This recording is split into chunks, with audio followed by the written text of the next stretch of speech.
Assalamualaikum warahmatullahi wabarakatuh. Bismillahirrahmanirrahim. Alhamdulillahi rabbil alamin. Allahumma salli ala Sayyidina Muhammad wa ala ali Sayyidina Muhammad wa barik sallim ajma'in. Amma ba'du, kita lanjutkan belajar tauhid dengan menggunakan sanad kitab Tanwirul Qulub oleh Syekh Muhammad Amin Al-Qurdi. Nafa'anallahu bi'ulumihi wa bihikamihi. Semoga Allah memberikan kepada kita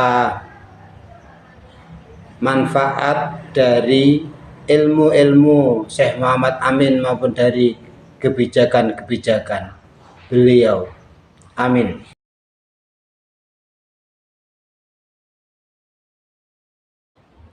Bismillahirrahmanirrahim.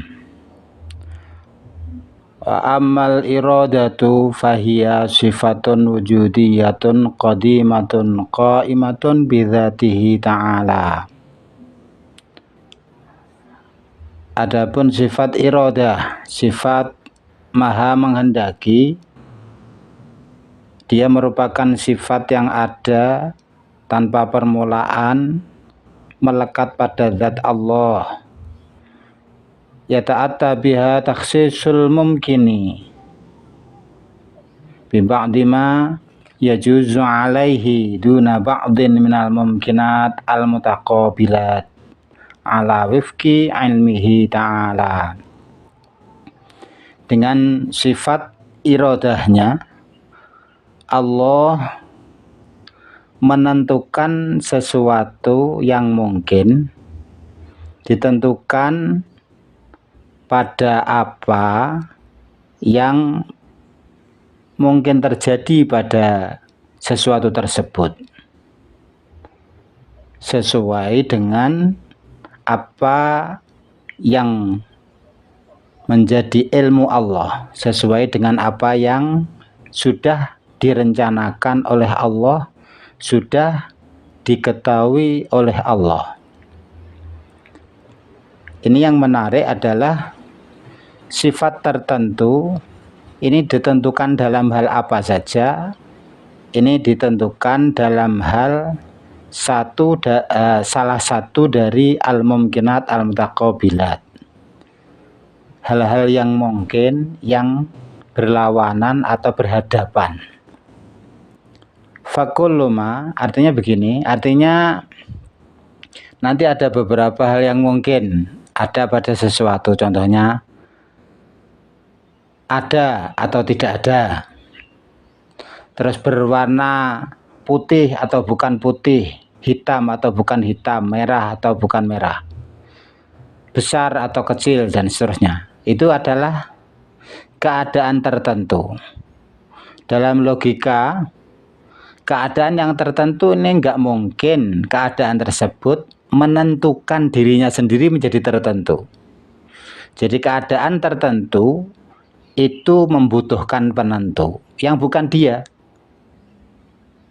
Nah, keadaan yang ditentukan itu nanti disebut al-mumkinat al-mutaqabilat oleh ulama tauhid itu. Fakullu ma alima annahu yakunu aw la yakunu fadzalika muraduhu jalla wa ala. Setiap apapun yang Allah tahu itu akan jadi atau akan tidak jadi, maka itu akan sesuai dengan kehendak Allah. Dikehendaki jadi, maka Allah tahu itu akan jadi dan jadilah perkara tersebut. Atau sebaliknya, fala yaqa'u fi mulkihi ta'ala illa ma arada. Maka tidak ada sesuatu di dalam khasanah makhluk Allah alam semesta ini kecuali sesuatu tersebut dikehendaki oleh Allah adanya. Jadi kok sesuatu itu ada, maka itu ada memang dikehendaki oleh Allah adanya. Nggak ada barang atau keadaan barang ada, padahal Allah nggak menghendaki adanya, itu nggak ada, itu nggak masuk akal seperti itu. Itu tadi logika masalah hal yang tertentu, baik barang ataupun keadaan barang, benda maupun keadaan benda, itu pasti membutuhkan penentu dan pasti tertentu dan sesuatu yang tertentu butuh penentu itu. Kemudian wa qauluna biha isyaratun ila anna takhsisa lidzat biha la laha, ila anna takhsisa lidzat biha la laha. Kata-kata bahwa Allah, bahwa iradah Allah dengan iradahnya Allah berkehendak, ini menunjukkan bahwa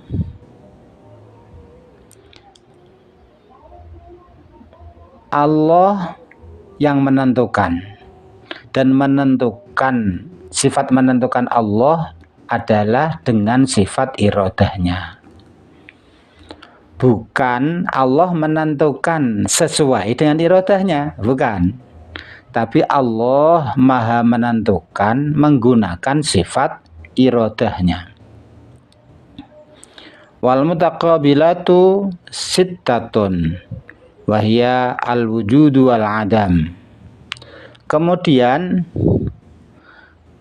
ketertentuan yang berlawanan, ketertentuan yang berhadap-hadapan, ini ada 6 hal. 1, ada dan tidak ada, itu 1.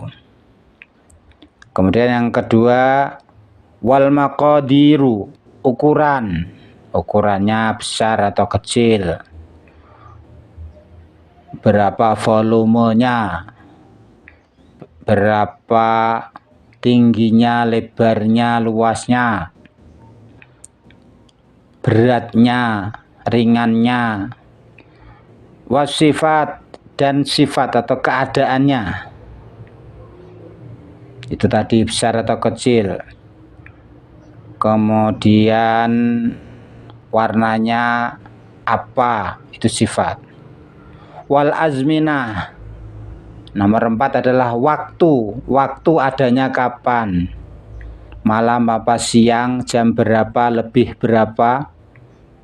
Wal amkinah, tempat, yang nomor 5 adalah tempat, adanya sesuatu tersebut bertempat di mana, itu juga termasuk mutaqabilah, sesuatu yang berhadap-hadapan. Kalau bertempat di sini maka tidak di sana.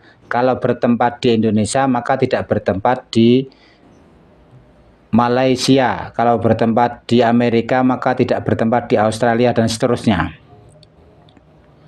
Nomor 6, wal jihatu, arah, berada di atas apa di bawah. Kalau di atas, di atasnya apa? Kalau di bawah, di bawahnya apa? Dari jihad ini mesti mencakup atau mesti berbarengan dengan lawannya. Di atasnya apa? Di bawahnya apa? Misalnya langit ke-1 ini ada di bawahnya langit kedua, karena langit kedua lebih tinggi. Tapi langit ke-1 adalah atas, di atasnya bumi, dan seterusnya. Itu jihad. Fal mumkinu yaqbalu kulla wahidin minha qabulan musawiyan liqabuli ma yuqabiluhu walaisa ahadul mutaqabilaini aula bil qabuli minal akhar fahuwa walaisa hadul mutaqabilaini aula bil qabuli minal akhar. Sesuatu yang mungkin ini pasti berada pada di antara satu dari dua kemungkinan dalam 6 hal tadi. Misalnya sesuatu itu kalau ada maka berarti bukan tidak ada. Sesuatu itu kalau ukurannya besar berarti tidak kecil. Sesuatu itu kalau bersifat berwarna hitam maka tidak putih. Sesuatu itu kalau ada di tahun 2024 maka tidak di tahun 2023 dan seterusnya. Jadi masing-masing sesuatu akan tertentu dalam 6 hal yang berlawanan tadi, yakni al-mutaqabilat tadi. Fahuwa subhanahu wa ta'ala yukhassisul mumkina bil wujudi badalan an muqabilihi wa huwal adam, au bil adami badalan an muqabilihi wa huwa al wujudu, walaisal mumkinu aula biqabuli ahadihima anhu minhu biqabulil akhar. Maka Allah, Maha Suci Allah dan Maha Tinggi Allah menentukan setiap sesuatu. Kalau ditentukan ada maka mengganti kemungkinan tidak ada. Kalau ditentukan tidak ada maka mengganti kemungkinan ada. Artinya kalau tidak ada ya tidak ada. Ada sesuatu yang ditentukan tidak ada sesuatu yang ditentukan menjadi ada. Masing-masing kemungkinan atau satu dari dua kemungkinan ada dan tidak ada ini mempunyai peluang yang sama persis, tidak satu lebih besar daripada yang kecil dalam pandangan iradah Allah itu. Jadi Allah menghendaki persis sesuai kehendak Allah. Di antara ada dan tidak ada sama saja peluangnya, itu kalau dari segi iradah Allah, bukan dari segi hukum adat. Kalau menurut hukum adat itu nanti seperti peluang, kalau orang begini maka kemungkinan besar akan begini, itu kemungkinan besar, itu nanti hukum adat, bukan hukum akli. Wa yukhassisuhu bil miqdari al makhsusi fituli wal qasr wa tawassuti bainahuma badalan an sairil maqadiri allati yaqbaluhal jirmu ala sawai. Yang nomor 2, Allah menentukan sesuatu sesuai dengan ukurannya. Ukurannya panjang atau pendek atau sedang. Masing-masing di antara 3 kemungkinan ini kemungkinannya sama persis. Itu menurut hukum akal. Ingat, ini hukum akli. Jadi menurut hukum akli Allah sangat mungkin memilih di antara 3-tiganya ini sama persis. Sama kemungkinannya. Bisa tinggi, tingginya sekian, bisa rendah, bisa sedang. Itu dari segi ukuran benda.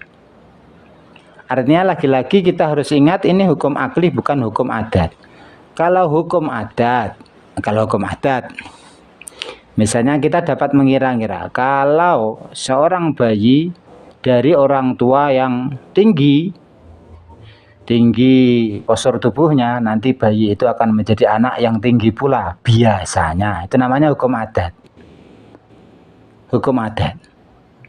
Padahal menurut hukum akli ya bisa saja itu tinggi atau pendek, yang tahu hanyalah Allah mau dijadikan tinggi atau pendek. Tuh.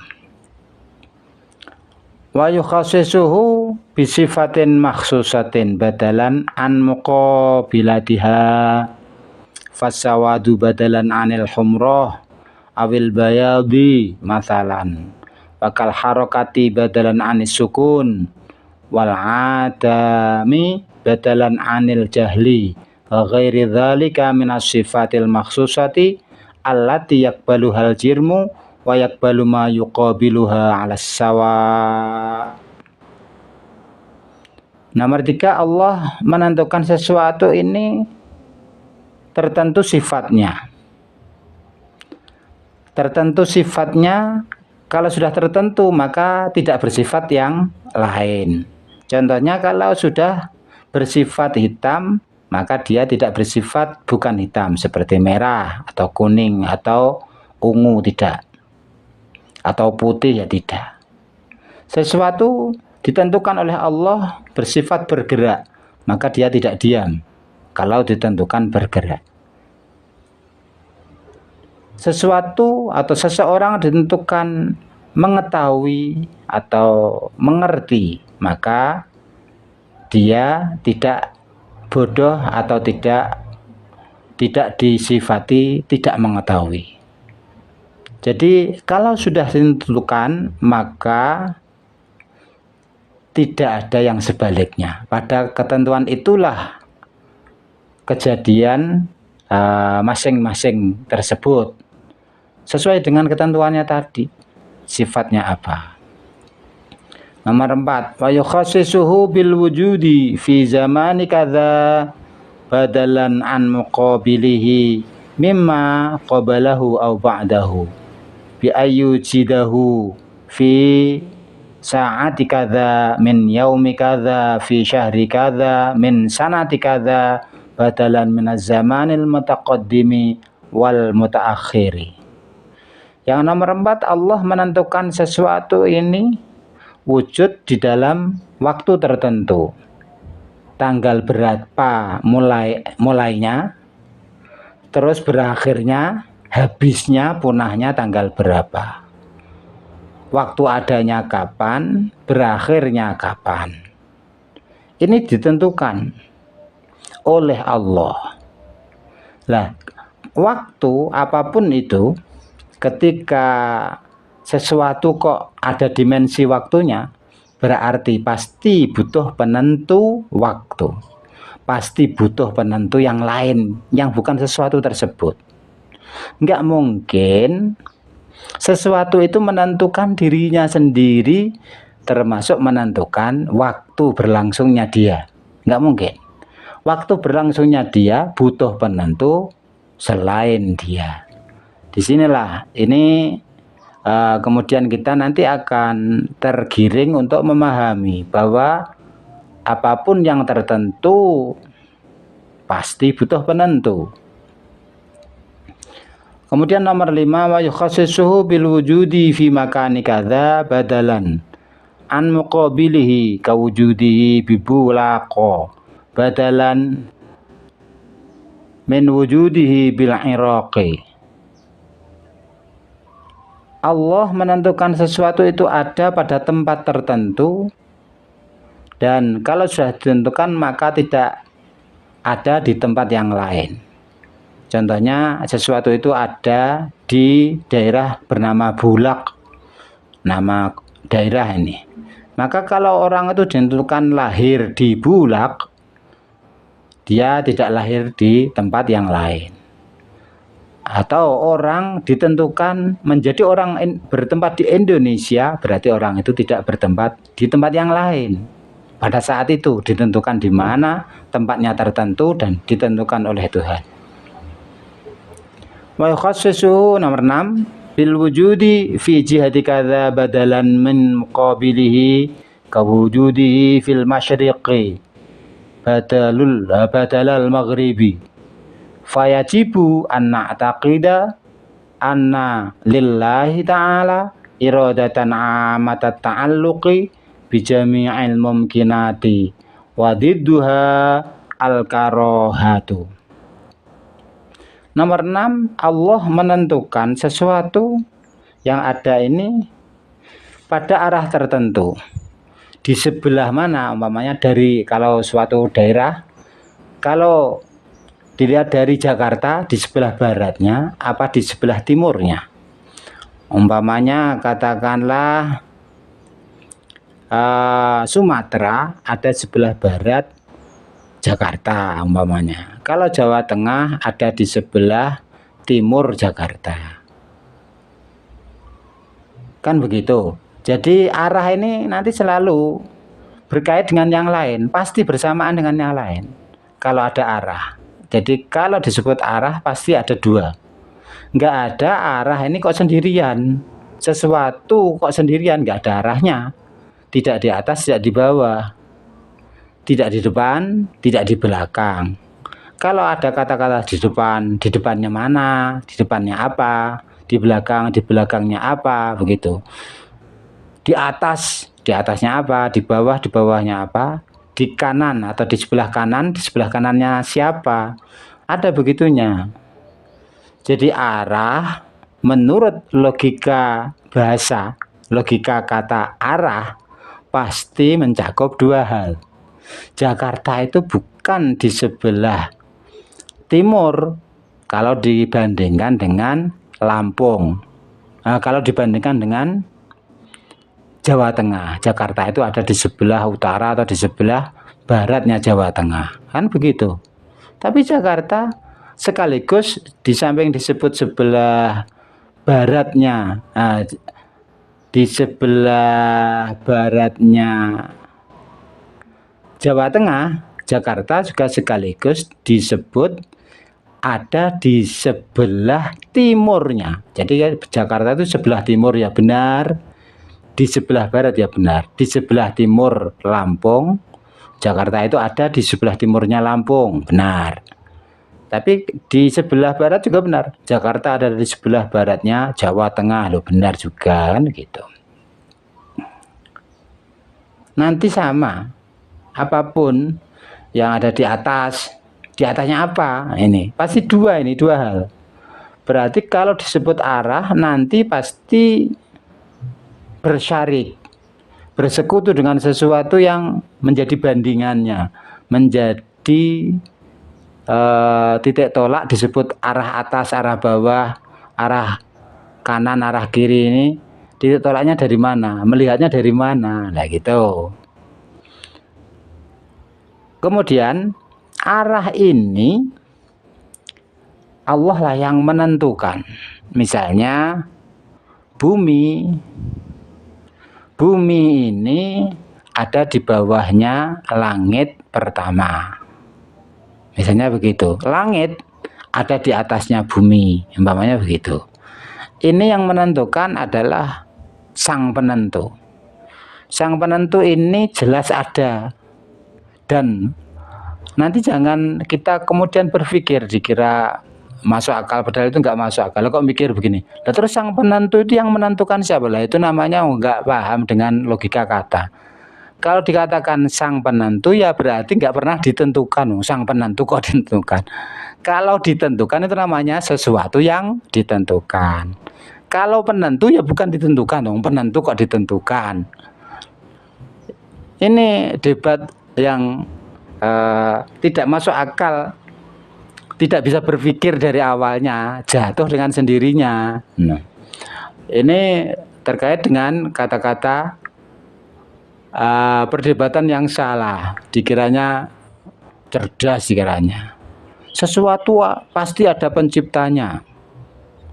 Makhluk ini sesuatu yang nyata, berarti pasti ada penciptanya. Loh kok kemudian pertanyaan dilanjutkan, lah pencipta itu yang menciptakan siapa? Loh ini lo mikir piye? Mikirnya itu loh bagaimana? Pencipta itu bukan dicipta. Pencipta itu mencipta. Lah sesuatu yang dicipta atau makhluk bahasa Arabnya. Sesuatu yang dicipta itu dicipta. Dicipta. Lah sesuatu yang bersifat pencipta ini tidak bisa disifati atau tidak perlu diciptakan, dia pencipta. Itu loh. Itu sebetulnya kalau kita mau merenung sedikit saja, nggak pernah muncul kata-kata lah pencipta itu yang menciptakan siapa ya, nggak pernah muncul begitu toh. Nanti kan nggak temu-temu pikiran kita bahwa alam semesta mesti butuh pencipta. Kalau tidak ada pencipta ya alam semesta nggak bisa ada. Nah, gitu. Kenapa begitu? Karena nanti kalau pencipta diciptakan oleh pencipta, pencipta itu diciptakan pencipta lagi, pencipta itu diciptakan kan terus-terusan begitu. Ini mikirnya terus biye, malah rata-teko mikirnya nggak sampai-sampai. Kalau nggak sampai-sampai itu nggak kenal-kenal sama Tuhannya. Nah, daripada begitu nggak usah mikir jeru-jeru, nggak usah mikir jauh-jauh. Pencipta tidak dicipta, pencipta tidak dicipta. Itu. Lah itu pencipta roti lah, itu kata-kata yang seperti itu bukan pencipta, pencipta motor. Pencipta motor itu manusia misalnya. Nah, itu kan dicipta. Lah itu bukan begitu, coba perhatikan itu. Misalnya dikatakan bahasa pencipta itu, umpamanya digunakan pencipta lagu Indonesia Raya. Itu dicipta ternyata. Lah. Maksudnya perhatikan itu. Itu kata-kata pencipta lagu kalau ditelusuri pencipta, kalau disebut makna pencipta yang sesungguhnya, pencipta itu penentu adanya, yang menentukan adanya apapun. Nanti ujung-ujungnya yang paling ujung penentu itu ya pencipta, sang pencipta, yaitu Allah yang maha kudroh, yang maha irodah. Pasti itu. Contohnya menciptakan lagu. Pencipta lagu itu adalah pencipta lagu Indonesia Raya adalah W.R. Supratman. Loh, penciptanya W.R. Supratman adalah siapa? Tuhan atau sang pencipta. Berarti kalau nggak ada W.R. Supratman nggak ada lagu Indonesia Raya. Lah, kalau nggak ada Tuhan nggak ada W.R. Supratman, kan gitu. Lah, terus kalau sudah sampai pada adanya Tuhan, kita nanti sudah nggak perlu lagi memikirkan pencipta yang bernama Tuhan itu siapa lagi yang mencipta, ya nggak perlu toh. Nanti kan nggak akan berkesudahan. Namanya tasalsul, namanya daur, itu mudah sekali sebetulnya dipikir, tapi orang itu sebagian sukanya ngengkel, sukanya membantah. Lah itu perlu hidayah itu. Orang yang suka membantah perlu hidayah. Alhamdulillah kita ditakdirkan oleh Allah termasuk orang yang diberi hidayah. Semoga uraian ini banyak manfaat dan banyak barokahnya. Wallahu a'lam bishawab, wallahul muwaffiq ila aqwamit thoriq. Walhamdulillahi rabbil alamin.